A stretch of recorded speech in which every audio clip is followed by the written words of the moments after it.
Yo, it's Elut, and welcome back to my Forced Units Only hard mode run of Radiant Dawn.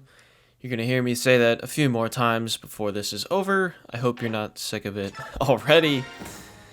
But yeah, so this is Rebirth 3. We are fighting King Dragon Dheginsea. King Dragon sends his regards, something, I don't know. And right now we're just doing a mini preps kind of thing, where we get like our weapons enchanted and stuff so that we can actually hurt the rest of the bosses from here on out. Sothe can't even equip the best knife in the game. Like, that's a funny picture right there. It doesn't matter. We're not deploying him at any point. He's just... I'm sorry. It's just not happening. Ike and Micaiah are true forced for this, but we are also bringing in Anna and Kurthnaga because, long story short, Ike cannot kill Dheginsea by himself.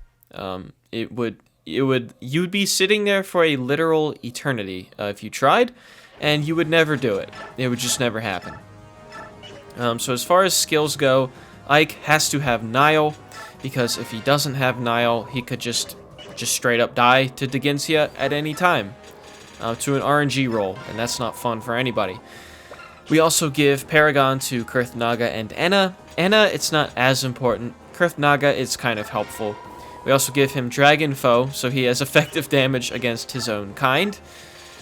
We give Imbue to Anna because her magic stat is actually very high, and heals her more than Renewal does by a long shot. And then Kurthnaga we will also give Adept, just for funnies, kind of, and Savior.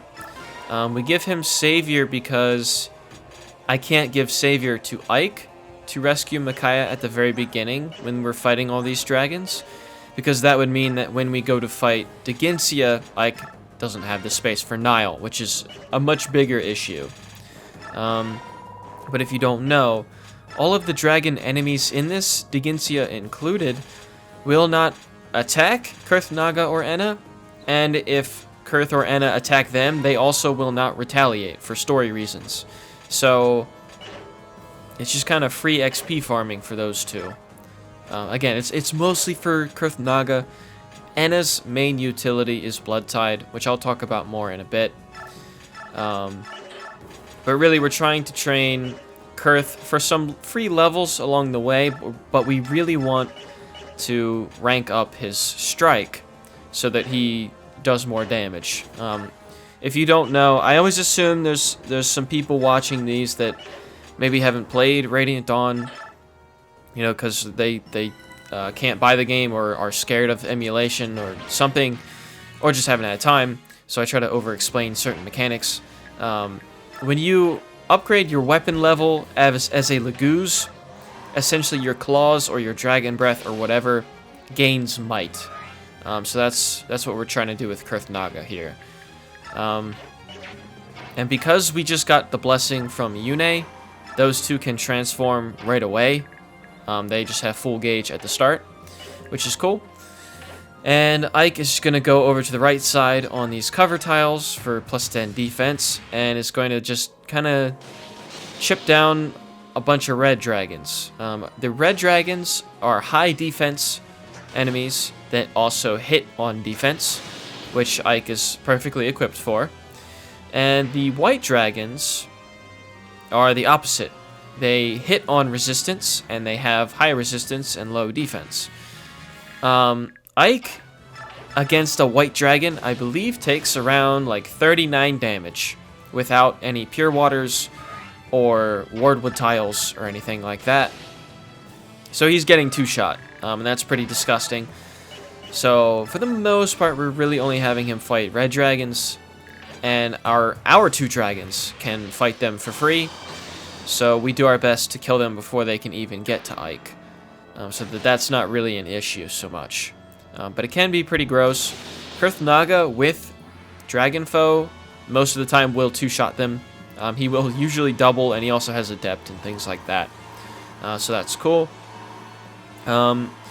I will have a timestamp in here, probably in the description.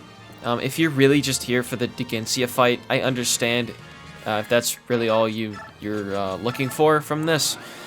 But before that, I will explain some mechanics right now, just for anyone who's curious or maybe needs a refresher or whatever. So, the reason we need Enna here, specifically, is for Blood Tide.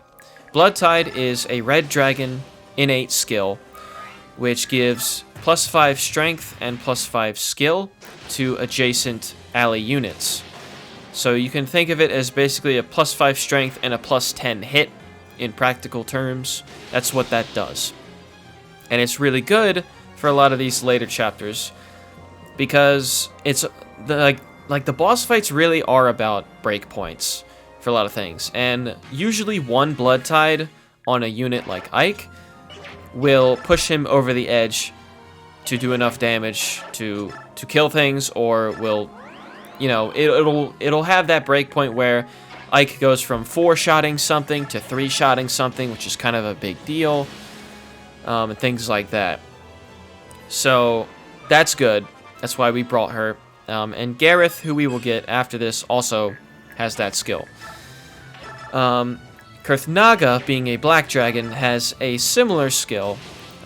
It applies to adjacent units, but it gives +5 defense and res, which is cool, but it's not super helpful most of the time. It's just sort of an extra bonus thing, but it doesn't really help us. Really what we need most of the time in these later chapters is higher damage and higher hit, because some enemies become harder and harder to hit as we go, which can be annoying, especially the final chapter. And then Nasir, which is the white dragon up top there, who will also join us next chapter, has White Pool, which is, again, applies to adjacent units, but it gives +5 magic and +5 speed. Now, in a normal run, +5 speed for certain units really doesn't matter at all. You take a unit like Tabarn, for example. In a normal run, a lot of people would probably take Tabarn in here, unless you're like going out of your way to not bring the Goose Royals. And Tabarn has 40 speed at base, which means he doubles auras at base, and he doesn't really need a speed boost. So generally speaking, Blood Tide is going to be like the bigger, more important sort of skill bonus for a unit like him. You know, as if he needed more strength to begin with, but it still is helpful and it still applies. But for our boy Ike, as I've talked about in an earlier video, his speed cap in this game is 37. Auras have 35 speed. So as long as we have 34, and we can stand him next to Nasir, get the +5 bonus, have him at 39 attack speed, he can double auras. So White Pool is just about as important as Blood Tide is for this run. This run's context and all that stuff. But usually Blood Tide is way more important than the other two. Let's see, what else? What else do I have to add? Before Dheginsea, I don't really think there's too much else. I'll get into the numbers and everything of the boss fight once we get there. So, essentially what's going to happen for the rest of this is Ike is going to kill the last few red dragons that come in the bottom right. You know, like right here, there's reinforcements for a little bit. He's really going to be in no danger to white dragons, because Kurth and Enna are just going to kill them before they even get to Ike. And then it's going to be a very long sort of roundabout of Kurth and Enna killing every other dragon at the top of the map, so I don't have to worry about them, and again, to get Kurth's strike rank up. Until all that's left is Dheginsea, the boss, Nasir, and Gareth, because we don't want to kill them, otherwise we wouldn't get them for the rest of the tower. So from here on out, I think I am just gonna go supersonic racing for a bit. So yeah, I'll see you at the Dheginsea fight.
Okay, so, yeah, turn 42, yikes.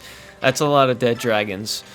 Kurth is going to get his strike rank here in a second, and this is the first time that Dheginsea shows off his AoE attack.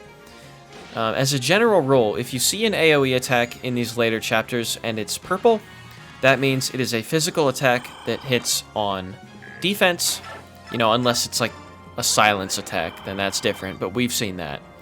And if it's gold, then it is an AoE magic attack and hits on resistance.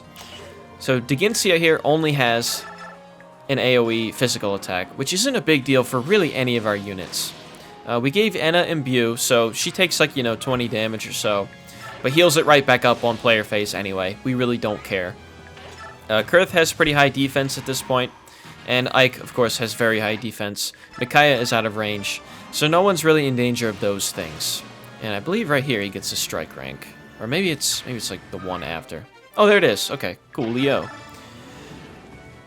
Yeah, you'll see... nice crit, Enna, by the way.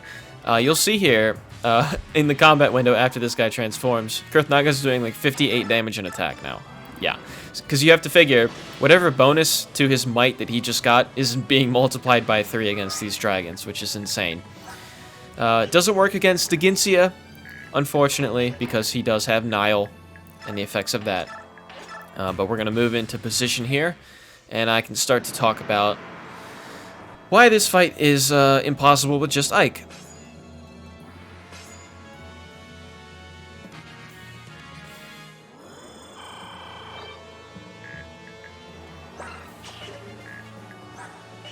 So our Ike has capped strength and Ragnell, which is pretty standard. And with those parameters, Ike does 5 damage and doubles. So that's not good. That's not so hot. And then here, with Blood Tide, now we're doing double 10s, which is still not great for a unit that has 100 health.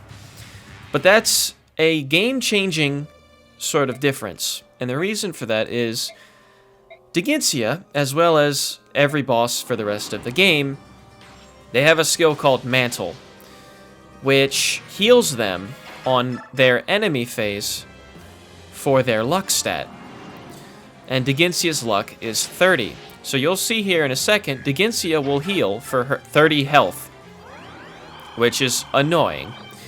But you have to figure, if Ike didn't have Blood Tide here and did 10 damage on player phase, and then 10 damage on enemy phase, he's doing 20 damage effectively a turn. Dheginsea's healing back 30. We will never kill him. But with Blood Tide, Ike does double 10s, which means he's doing effectively 20 damage a phase, 40 damage a turn.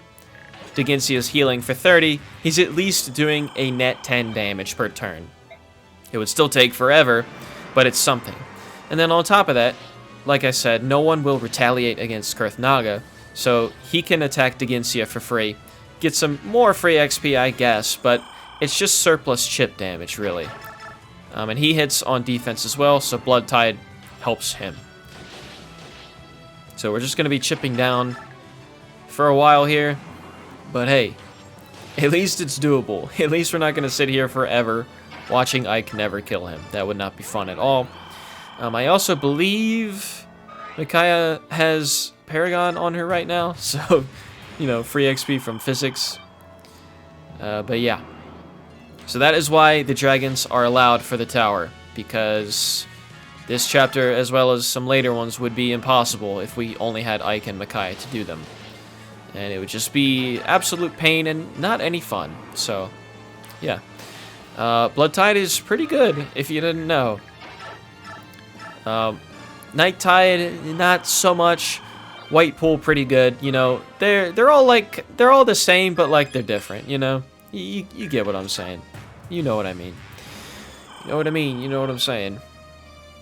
And I was actually disappointed because this is not my first take of commentary. I've been having some audio issues, and they still might not be solved when I record this one. But the first time I watched this back, I couldn't remember because it's been so long. And I was like, you know what? Past Elut, if you're really as smart as you say you are, you would kill Dheginsea with Kurthnaga and not Ike. But he doesn't. And I was really disappointed about it. That's actually kind of cringe. Also, one other thing to mention that I guess I forgot to is the reason we have Ike and Kurth at 2 range is because they are standing on cover tiles for +10 defense. Which doesn't matter for Kurth, really. He's not taking a counterattack, but for Ike it helps. It keeps him from getting, like, 2-shot. So that's also pretty important.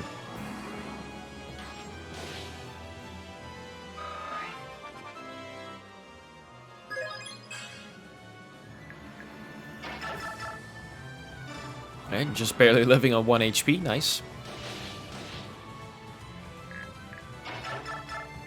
The thing about Kurth, too, that is nice is you also have to figure if Dheginsea attacks Ike with Blood Tide on enemy phase, Ike is doing a net 10 damage a turn, like I said, but if Dheginsea decides to do that AoE attack instead, then that means we just did 20 damage on player phase, he healed for 30 on enemy phase, and then we didn't get a counterattack in, so we actually lost out on damage, which Kurth helps alleviate some of that. Anyways, it just makes it go faster, less pain, really.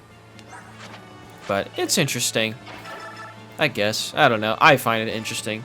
This, however, is very cringe, as I said. Imagine not killing him with Kurthnaga, bro, when I actually bothered to train him up. Yikes. That's a rookie mistake right there. But as you'll see here, Kurthnaga gets Form Shift, so he will no longer need Lagu's stones or gems or anything like that. So that's pretty cool. But yeah, that is Rebirth 3. I will see you in the next one. Thank you for watching.